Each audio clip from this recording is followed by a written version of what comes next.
اور مطالبے کا جب اس نے اقرار کر لیا، پھر اس کے بعد میں ایک ایسے حق کا دعویٰ کر رہا ہوں جس میں میرا فائدہ ہے، میں کہتا نہیں مطالبہ مجھے فوری کرنے دو۔ والضامن ينکر ذلک، یہاں ضامن منکر ہے، تو جب وہ منکر ہے فالقول قول للمنکر، یہاں منکر چونکہ حذیفہ ہے لہذا حذیفہ کا قول معتبر ہوگا اور وہ ضامن ہے۔ آگے ایک اور دلیل، وَلِأَنَّ الْأَجَلَ بیان فرق آخر، ایک اور فرق کا بیان، یعنی ان دونوں مسئلوں میں کیوں فرق ہے۔ دوسرا فرق یہ ہے، پہلے مسئلے کو سمجھو۔ عاشق نے مجھے کہا تھا کہ میں نے آپ کا 100 روپیہ دینا ہے لیکن 1 مہینے بعد۔ حذیفہ نے کہا تھا میں 100 روپے کا کفیل بنا تھا لیکن 1 مہینے بعد۔ آپ یہ مسئلہ ذہن میں رکھنے کے بعد، لأن الأجل فی الدیون عارض، دیون میں یعنی دین کے اندر جو مدت ہوتی ہے وہ عارض ہوتی ہے، حتی لا یثبت الا بشرط، یہاں تک کہ وہ بغیر شرط کے ثابت نہیں ہوتی۔ دیکھو جب کسی پر دین ثابت ہوتا ہے، اصل یہ ہے کہ اس میں اجل نہ ہو۔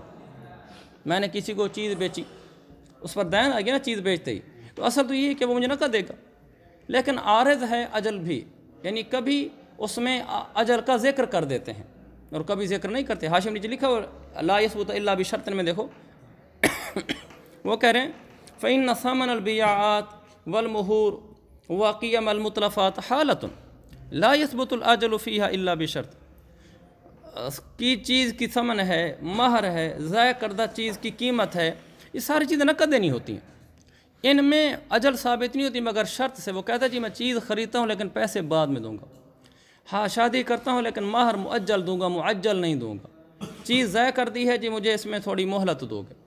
چیزوں میں اصل یہ ہے کہ نقد ہوں، عارض یہ ہے کہ بعد میں ہوں۔ یہ بات واضح ہوگی۔ اب وہ کہتے ہیں لأن الأجل فی الدیون عارض، دیون کے اندر اجل عارض ہوتی ہے، یہاں تک کہ وہ بغیر شرط لگائے ثابت نہیں ہوتی اجل۔ فکان القول، لہذا اصل یہ ہو گیا کہ اجل نہیں تھی، اصل یہ تھا کہ اجل نہیں ہے۔ فکان القول قول من انکر الشرط، کیونکہ شرط عارض ہے لہذا قول اس کا معتبر ہوگا جو شرط کا منکر ہے، اس لیے کہ اصل یہ تھی کہ شرط ہو ہی نہ، تو جو شرط کا منکر ہے اس کا قول معتبر ہوگا۔ کما فی الخیار، جیسا کہ خیار میں، حاشی میں دیکھو کما فی الخیار، اذا ادعى احد المتعاقدین خیار شرط وینکرہ الاخر، متعاقدین میں سے ایک کہتے ہیں نہیں ہم نے خیار شرط رکھا تھا، دوسرا کہتے ہیں نہیں رکھا تھا، تو اصل کیا ہے؟ خیار شرط نہ ہونا، دوسرا منکر ہے تو یہاں منکر کا قول معتبر ہو۔ فالقول لمنکر شرط مع الیمین، جو منکر ہے اس کا قول مانیں گے۔ تو اب ان دونوں مسئلوں میں ہم نے یہی کیا ہے کہ جو منکر تھا ہم نے اس کی بات مانی ہے۔ اما الاجل فی الکفالۃ فنوع منها، یہ بات ابھی تک چلی ہے دیون میں، کہ دیون میں اجل اصل نہیں ہوتا، اجل عارض ہوتا ہے، تو اس میں جس نے شرط کا انکار کیا تھا ہم نے اسی کی بات کو مانا تھا۔ اور یہاں پر اما الاجل فی الکفالۃ فنوع منها، اور کفالہ میں جو اجل ہوتا ہے وہ کفالہ کی ہی ایک قسم ہے، حتی یثبت من غیر شرط، یہاں تک کہ بغیر شرط لگائے بھی کفالہ میں اجل ثابت ہو جاتا ہے۔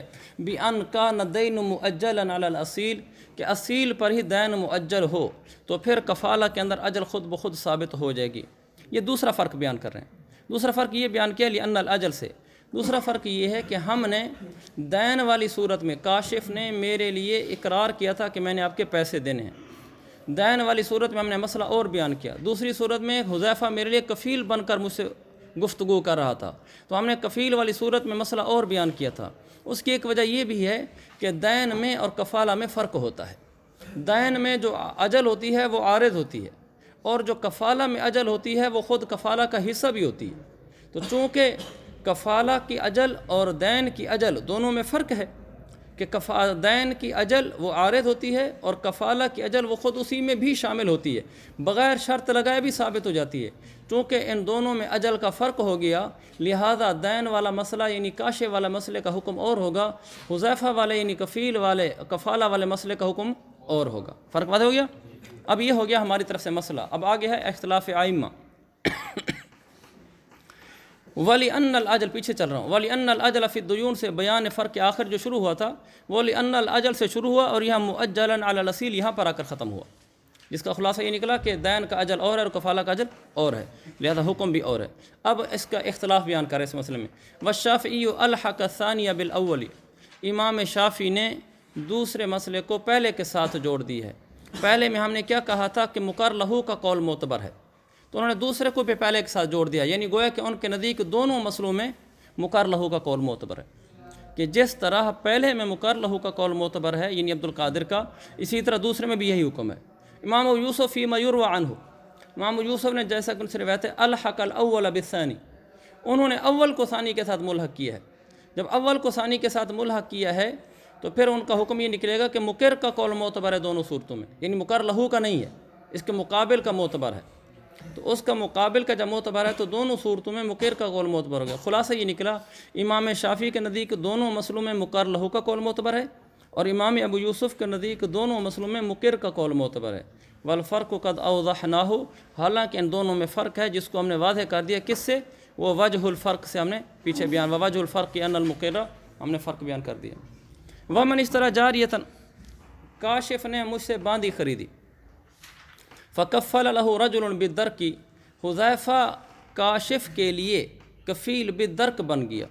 کفیل بالدرک پڑھ چکے ہیں کہ حذیفہ نے کاشف کو کہا کہ تم یہ باندی خرید لو، اگر یہ باندی کل مستحق نکلی تو تمہارے پیسے ڈوبنے لگیں گے نا، مستحق آدمی اپنی باندی لے کر چلا جائے گا، تمہارے پیسے ڈوبنے لگیں گے تو ان کا ضامن میں ہوں۔ فاستحقت، پھر وہ باندی مستحق نکل آئی، یعنی اس پر قاضی کی مجلس میں استحقاق ثابت ہو گیا کہ یہ باندی واقعی کسی اور کی ہے۔ لم یأخذ الکفیل، تو جب باندی کے اوپر استحقاق کا فیصلہ ہو گیا، محض استحقاق کا فیصلہ ہونے سے مشتری کفیل کا مواخذہ نہیں کرے گا، مشتری کفیل کو نہیں پکڑے گا، مشتری کفیل کو نہیں کہے گا کہ دیکھ باندی پر استحقاق کا فیصلہ ہو گیا ہے مجھے پیسے دے، اس کی نہیں کرے گا۔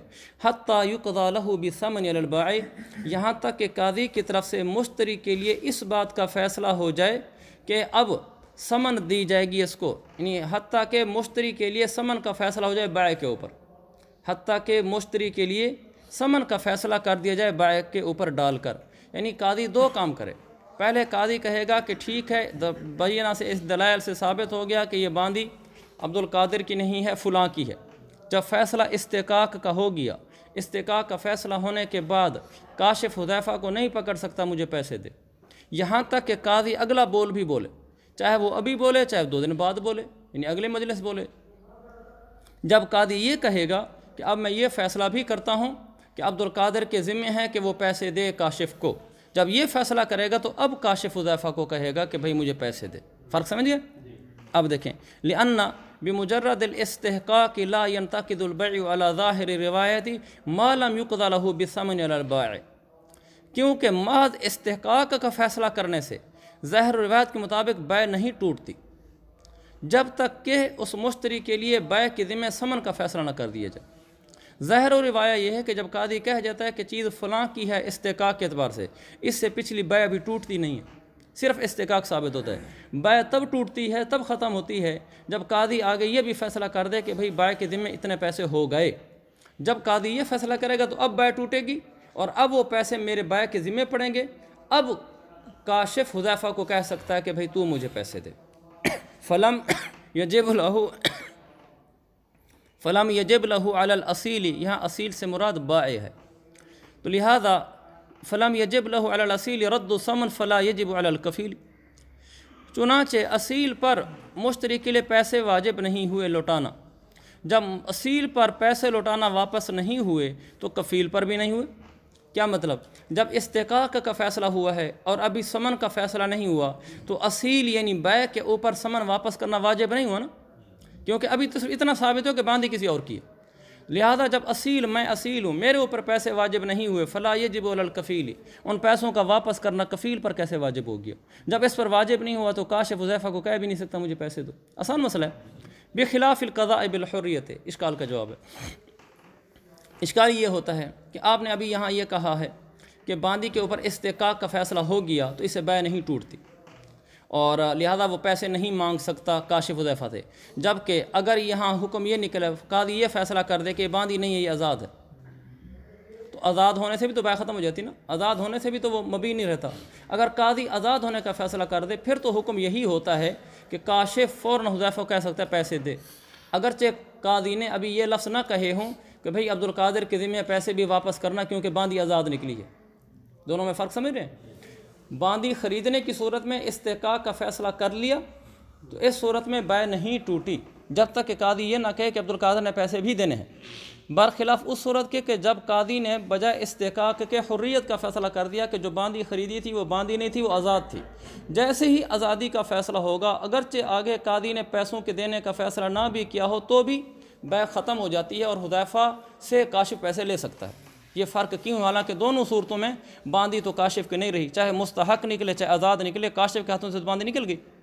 اس کا جواب بخلاف القضاء بالحریت، برخلاف قضاء بالحریت کے، حیث ینتقد البیع بمجرد القضاء بها، کہ یہاں نرا فیصلہ کرنے سے بیع ٹوٹ جاتی ہے، جبکہ پیچھے نرا فیصلہ استحقاق سے بیع نہیں ٹوٹتی، یہاں ٹوٹ جاتی ہے۔ وجہ لأن البیع یبطل بالحریت لعدم المحلیت، اس لیے کہ حریہ سے بیع باطل ہو جاتی ہے کیونکہ آزاد چیز کی بیع نہیں ہوتی، آزاد چیز کی جب بیع نہیں ہوتی لعدم المحلیہ ای محلیت البیع، بیع کا محل ہی نہیں رہا، جب بیع کا محل نہیں رہا تو بیع باطل ہو گئی، جب بیع باطل ہو گئی فیرجع المشتری علی البائع والکفیل ایضا، تو لہذا مشتری کو بیع کے اوپر بھی رجوع کا اختیار ہوگا، یعنی کاشف کو عبدالقادر کے اوپر بھی رجوع کا اختیار ہوگا، والکفیل اور کفیل پر بھی، بنا میں لکھا ہے وعلی الکفیل ایضا ان شاء، یعنی اس کو دونوں پر رجوع کا مطلب یہ ہے کہ ہوگا تو اس کو بیع پر رجوع کا اختیار حاصل، لیکن اگر یہ کفیل پر بھی رجوع کرنا چاہے تو کر سکتا ہے۔ امام ابو یوسف فرماتے ہیں کہ نہیں، دونوں کا ایک ہی حکم ہے۔ وہ فرماتے ہیں انہ یبطل البیع بالاستحقاق قبل ان یقضى علی البائع بثمن، بین السور ملا کر، یہ بنایا کا بین السور ہے۔ امام ابو یوسف سے روایت ہے کہ بیع باطل ہو جاتی ہے صرف استحقاق سے ہی، ثمن کا فیصلہ نہ بھی ہو۔ فعلی قیاس قولہ، لہذا امام ابو یوسف کے قول کے مطابق تو یرجع المشتری علی الکفیل بمجرد الاستحقاق، تو جو مشتری ہے وہ کفیل سے نرا استحقاق ثابت ہونے سے ہی رجوع کر سکتا ہے۔ وموضعہ، اس استحقاق کا محل، کہ یہ والا استحقاق والا مسئلہ کہاں بیان کیا گیا ہے، جو ابھی ہم نے کہا نا کہ استحقاق ہو، امام ہمارے نزدیک یہ ہے اور امام ابو یوسف کے نزدیک یہ ہے۔ استحقاق کے مسئلے کا محل اوائل الزیادات فی ترتیب الاصل، وہ کتاب و زیادات جو اصل کی ترتیب پر ہے، اس کتاب و زیادات کے بالکل آغاز میں لکھا ہوا ہے۔ استحقاق کا مسئلے کا محل اصل کی ترتیب پر لکھی جانے والی کتاب و زیادات کے اوائل میں ہے، کہ وہاں وہ مسئلہ تفصیل سے لکھا ہوا ہے۔ اصل کی ترتیب پر زیادات، اس کا مطلب یہ ہے امام محمد کی جو ترتیب دی ہوئی الزیادات ہے، نہ کہ شیخ ابو عبداللہ زعفرانی کی ترتیب دی ہوئی الضیافات۔ الزیادات، زیادات دو کتابیں ہیں الزیادات نامی، فی ترتیب الاصل بتا کر انہوں نے یہ بتایا ہے کہ امام محمد کی ترتیب دی ہوئی زیادات مراد ہے، جبکہ شیخ ابو عبداللہ زعفرانی نے بھی الزیادات کتاب لکھی ہے، وہ امام محمد سے زمانہ مؤخر ہے، امام محمد نے پہلے لکھی ہے، شیخ زعفرانی نے بعد میں لکھی ہے۔ یہاں زیادات سے مراد امام محمد کی زیادات ہے، تو امام محمد کی جو زیادات ہے اس کے شروع میں استحقاق والا مسئلہ بڑی تفصیل سے لکھا ہوا ہے۔ وَمَنِ اشْتَرَى عَبْدًا فَضَمِنَ لَهُ رَجُلٌ بِالْعُهْدَةِ فَالضَّمَانُ بَاطِلٌ، یہاں سے لے کر باب کفالت رجلین سے پیچھے پہلے تک جتنی 4-5 سطریں ہیں، 3-4 سطریں، ان میں ایک ہی مسئلہ بیان ہوا ہے اور بڑا مختصر ہے، بڑا آسان سا ہے۔ وہ یہ ہے کہ ضمان کی 3 اقسام ہیں۔ ضامن بننا، حذیفہ ضامن بنتا رہنا، ضامن بننے کی 3 اقسام ہیں۔ وہ آدھا یہ بھی کہہ سکتا ہے کہ میں ضامن بالعہدہ ہوں، وہ یہ بھی کہہ سکتا ہے کہ میں ضامن بالدرک ہوں، وہ یہ بھی کہہ سکتا ہے میں ضامن بالخلاص ہوں۔ ضمان بالعہدہ باطل ہے، ضمان بالدرک بالکل جائز ہے، ضمان بالخلاص مختلف ہی ہے۔ بس یہ خلاصہ ہے ان 3 سطروں کا۔ ضمان بالعہدہ یعنی وہ کیوں کہے گا کہ مکفول لہو کو کہ میں ضمان بالعہدہ بنتا ہوں، لیتا ہوں، ضامن بالعہدہ بنتا ہوں، تو اس کا حکم یہ ہے کہ یہ ضمان ہی معتبر نہیں، باطل ہے۔ اگر وہ کہتا ہے میں ضامن بالدرک بنتا ہوں تو وہ ٹھیک ہوگا، اگر وہ کہتے ہیں میں ضامن بالخلاص بنتا ہوں تو اس میں پھر فقہاء کا اختلاف ہو جائے گا، اس کا ضامن بننا ٹھیک بھی ہوا کہ نہیں ہوا۔ اب ان کی تشریحات بھی ساتھ ہی آ جائیں گی۔ من اشتری عبدا، کاشف نے مجھ سے غلام خریدا، فضمن له رجل بالعہدۃ، حذیفہ اس کاشف کے لیے ضامن بالعہدہ بن گیا، فالضمان باطل، ضمان بالاتفاق باطل ہے، لأن هذه لفظة مشتبهة قد تقع على السك القديم وهو ملك البائع فلا يصح ضمانه، وقد تقع على العقد وعلى حقوق العقد وعلى الدرك وعلى الخيار۔ تو یہ جو ضمان باطل ہے اس لیے کہ جو لفظ ہے، لفظ عہدہ یعنی ضمان بالعہدہ، یہ جو لفظ اس نے کہا نا میں ضمان بالعہدہ لیتا ہوں،